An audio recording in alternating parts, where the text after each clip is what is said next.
be going from New York City to Boston on a weekend road trip. So on Friday, I'll be wearing a hoodie, t-shirt, the only pair of pants I'm bringing on the trip, and a clean pair of socks and underwear, along with a belt and sneakers to walk around in and drive in. For Saturday and Sunday, I'll be packing daytime wear and nighttime wear. I'll also be packing an additional 2 pair of socks and underwear, along with a pair of basketball shorts and dress boots. I'll put the dress boots in that plastic bag beneath it to keep them separate from the rest of my clothes.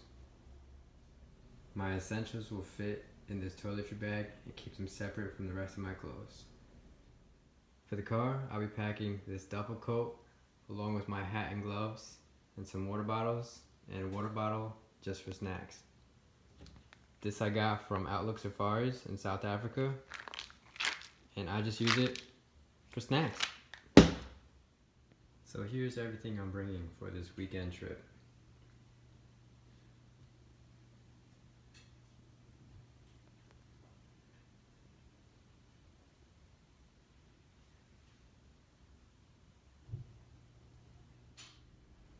Everything I'm bringing on this weekend road trip to Boston fits in the bag, except of course for the things I'll be wearing on Friday.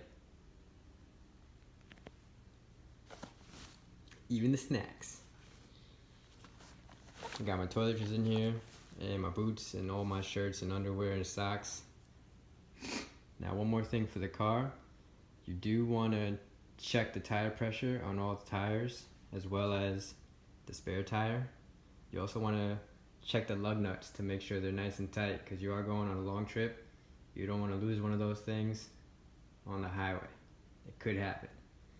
Also, you want to make sure all the fluids are topped up, so you have plenty of window washer fluid and all your other essential engine fluids.